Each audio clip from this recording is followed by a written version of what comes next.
Hey, today I'm going to be doing a head-to-toe assessment on this gentleman here. Can you tell me your name, date of birth? Adam James Zogaloff, June 27th, 1978. Okay, so we have a 42-year-old white male here. Are you married, single? Married. Okay. How many kids do you have? Two. What's your occupation? Medically retired from the military. Okay. Do you have any religion? I'm Catholic. Okay, religion. So we have a 42-year-old male here who's married. He is retired from the military. Do you have any allergies I should know about? I'm allergic to penicillin. Oh, allergic to penicillin, yes. I see that here in the chart. How about your immunizations? Are you up to date? Yes, ma'am. Okay. Do you have a family history of any medical conditions? Yes, ma'am. My father had testicular cancer and my mother had substance abuse problems. Okay. How about you? Do you have any present medical conditions we need to know about? I have Parkinson's disease. I have a TBI. I have osteoarthritis, and I also have a left shoulder injury. Okay. Is that what brought you in today? Yes, ma'am. Okay. Tell me some more about these conditions that you have. Do you take medications daily? Yes, ma'am. I take, I can't remember what it's called, but it's for depression. I take it in the morning. Okay. I think it's venlafaxine. Okay. And then I take carbidopa, levodopa 4 times a day. Okay. For the Parkinson's disease, over the counter, I take Tylenol, and I also use lidocaine patches as needed. Okay. And have you been using those in this injury that you have? Yes, ma'am. Okay, so what brought him in today is you have, well, before I do that, do you have any surgery histories? Have you had surgery before? Yes, ma'am. I've had 2 surgeries. I've had surgery on my right tibia, and also had surgery on my right shoulder. Okay. And which shoulder is hurting you today? The left shoulder. All right, tell me some more about this. When did it start hurting? What happened? 2 weeks ago, I picked up a box and my shoulder and back started to hurt. Okay. What makes it feel better? Heat and elevation. All right. And how about what makes it worse? Movement makes it worse. Okay. And you said you're taking Tylenol and lidocaine patches for that? Yes, ma'am. Okay, we'll see if we can get that addressed today and see if maybe we can get some imaging or something and see what's going on, okay? Okay. All right, so we know that that's why he came in today. I'm going to go ahead and as I'm having him answer questions, I'm just going to assess his whole presentation. He is well-groomed and dressed appropriately for the weather. He's stated he's 42. He does look good for a 42-year-old man. He does not look older than what he is. He has a pleasant demeanor, speaks proper English, doesn't seem to have any kind of issue communicating. All right, tell me some more about what kind of lifestyle, or do you exercise? How's your diet? I try to exercise daily. Okay. And I eat a healthy diet. I'm a chef, so I eat leafy greens, superfoods. All right. How about your hobbies? You mentioned you're a chef. What else do you like to do? Hunting, fishing, woodworking. Okay. So you're a pretty active guy. Yes, ma'am. Okay. So as I've done this, I've kind of looked through his record and gotten everything done and visually inspected him without even touching or letting him know that I'm doing that. So now I'm going to go ahead and start on his skin assessment. Just looking at it, I do not see any lesions present. His skin is pink. May I touch your hands? Yes, ma'am. They're warm, but not too hot or sweaty. His skin color is appropriate for his ethnicity. Like I said, I don't see any lesions or patches I should be concerned about. His nails are clean and rounded and pink. I'm going to test your capillary refill, okay? Okay. All right, so that's less than 3 seconds, which is good. He does not have any symptoms of dehydration. To test that, I could do some, check a skin turgor, which is good. In older patients, you want to assess their sternum or their forehead. There would be tinting if they were dehydrated. Okay, so now I'm going to go ahead and move up to his hair. Obviously, he is bald. He doesn't. Do you shave your head? Yes, ma'am. Okay, but from what I can tell, his hair is evenly distributed. I don't see any balding patches or coarse patches or any signs of parasites. Can I see your beard? Now, when I inspect his beard and his hair, I would put on gloves. So I'm checking his beard. It is well maintained and evenly distributed. I do not see any lesions or integumentary concerns, and his beard is not patchy, and it looks very well maintained. All right, now I'm going to check your conjunctiva. Could you pull down your lower eyelids for me? All right, and those are pink and moist. And now I'm going to use my pen light to assess his mouth. All right, if you could just open your mouth for me. And lift your tongue. Okay, and I'm just looking for any like white patches, because he did mention he is a tobacco user. Is that right? Yes, ma'am. Okay, how long have you been using tobacco? I don't remember, a long time. Okay, how about any alcohol use? No, ma'am. Or illicit drug use? No, ma'am. No, okay. So his mouth is pink and moist. I do not see any reasons for concern there. All right, now I'm going to go ahead and check his neurological status. So I'm going to use my pen light to check for if his pupils are equal and reactive to light and accommodation. Okay. All right, and his pupils are round, and they're measuring probably about 4 millimeters. Normally we like it between 3 and 5. All right, if you could, oh, you know what, I want you to follow my pen, okay?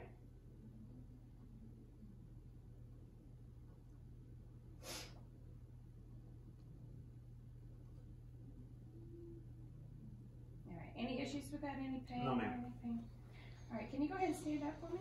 I'm gonna check your gait and your posture. Just stand right here. All right, he has a good posture. He's able to stand up tall. He's not really hunched over. He has a nice, normal, expected curvature in his upper back and in his lower back. Okay, if you could just take a few steps that way for me, please. And here I'm assessing his gait and if his arms are swinging. All right, come back this way. All right, have a seat for me. Yes, ma'am. All right, and I would have done his vital signs before I started any of this physical assessment. His temperature was 98.6. The normal range is 97 to 99. His respirations was 18. Ideally, we'd like those between 12 and 20. His blood pressure was 117/84. We'd like to have that anywhere between 140 and 70 to 90/60 at the lowest. His pulse oxygen room air was 99%. We want that to be above 90. And then his pulse was about 75, and we would use that. We would gather that information using his radial pulse. We like for the pulse to be between 60 and 100. All right, so we already did the neuro check. Now I'm going to check for your strength and your range of motion, okay? You let me know if anything hurts, okay? Yes, ma'am. All right, let me have your hands. Now I'm going to pull. You keep me from pulling, okay? All right, how about your legs? Okay, and push. All right, other leg. Okay, and push. All right. Now I'm going to go ahead and do his pulses. We have the temporal here. We have the carotid. We would have a brachial here. Radial. We'd have femoral right here by the hips. We're going to have a popliteal back here behind his kneecap. We're going to have the posterior tibia, and the dorsal pedialis.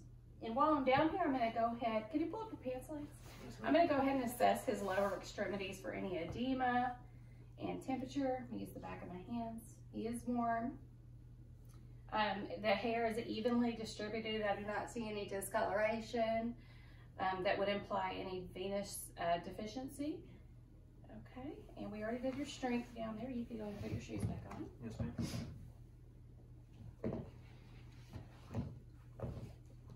All right, now we're going to do your range of motion. Can you give me your hands and just kind of move your wrists around? Let me know if any of this hurts. Elbows, shoulders. Is there pain there with that one? Yes, ma'am. Okay, how about your neck? And can you bend over and touch your toes? And I'm just going to check the spine to make sure there's no issues there. Okay. How about your ankles? And your knees? And your hips? All right, Any pain with any of that? Just my shoulder. Just your shoulder, okay. Okay, due to the lifting injury? Yes, okay. All right, so we have that. Now we are going to, I'm going to go ahead and assess his respiratory status. Before I do that, I'm going to look just to make sure he does not have any issues respirating and that his chest is rising and falling symmetrically. Excuse me, symmetrically. He does not appear to be in any respiratory distress, and according to his oxygen, he's good in his respiratory rate. I'm just going to listen to your lung sounds, okay? Mm-hmm. Yes, ma'am.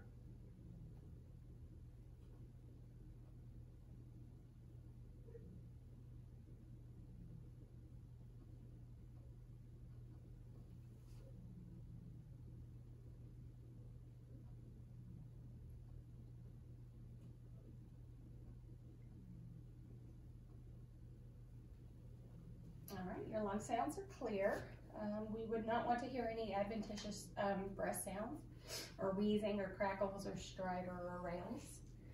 All right, so we have respirations. Now we're going to go ahead and check cardio. Like I said, his pulse was within a normal range earlier. I'm going to go ahead and listen to your heart sounds, okay? Yes, ma'am.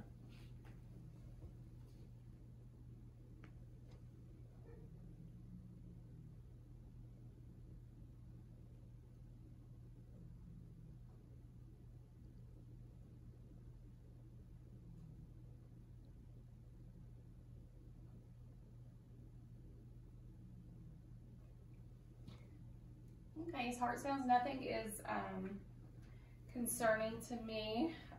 Again, we look for peripheral edema. There's none of that. His temperature and pulse rate is normal. Okay, so we have your cardio out of the way. We did musculo, we did neuro, we did respiratory. Okay, so now I'm going to have you go ahead and lay down and check your abdomen, okay? Yes, ma'am. With an abdomen assessment, you want to make sure that you listen, that you visually inspect first and then listen before any palpitation or percussion. All right, so I'm checking his abdomen. I'm looking for any distension or masses or visible pulsations. Should be rounded. It is, with no abnormalities there. I'm going to go ahead and listen to your each quadrant, okay? Okay.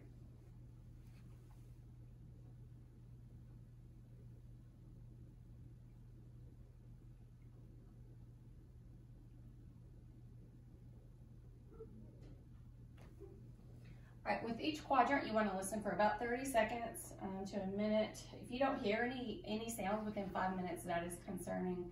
I did hear hyperactive bowel sounds because he just got done eating lunch. All right, so after I visually inspect and auscultate, I'm going to palpate with my fingers. You let me know if any of this hurts, okay? Sorry, I had an itch. Okay.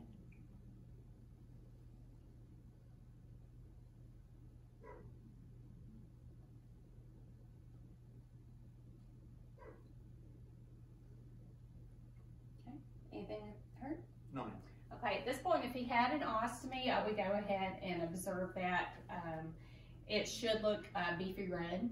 Okay, go ahead and see that for me, okay? Yes,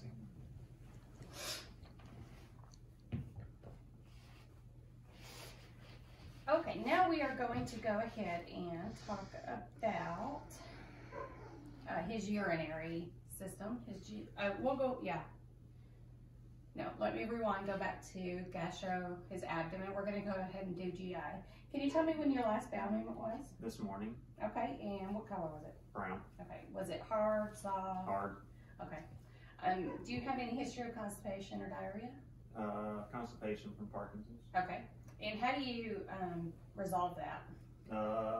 Regular intake of fiber. Okay. Water, staying hydrated. Okay, so this is a good time that I would do some patient teaching on which kind of foods and which kind of foods are high in fiber and ways to avoid the constipation. Okay. How often do you use the bathroom? Every 2 days. Okay. And no blood in it or anything? No, ma'am. Okay. All right. So if there was blood in it, I would educate him on what the causes of that were, and we would see about getting that checked out. Okay. Now we're going to go ahead and check out your genitourinary. How is your urine? What color is your urine? It's clear yellow. Clear yellow. Okay. Do you have any issues stopping or starting a stream? No, ma'am. Okay. Do you void frequently? Yes, ma'am. Okay. Normally we would want about 30 milliliters an hour of urine, and he does not have any issues starting or stopping, which could indicate a prostate issue in men. All right, now I'm gonna, at this point, and not in this video, I would examine his external genitalia. All right, and then now all right, let me just think here, we have to go. So while I'm talking about genitourinary, I would go ahead and discuss his reproductive. If he was a female, I would ask about the date of her last menstrual cycle, if she's had any signs of menopause or if she's in menopause, if she does self-breast exams every month, and when her last pap smear pelvic exam was. For the gentleman, I would ask, when was your last rectal exam, prostate exam, excuse me? 2 weeks ago. Okay, 2 weeks ago. And do you do like a self-testicular exam every month? I do it every night in the shower. Okay. Is there any concern there? No, ma'am. Okay. Well, I believe that completes our video. Thank you.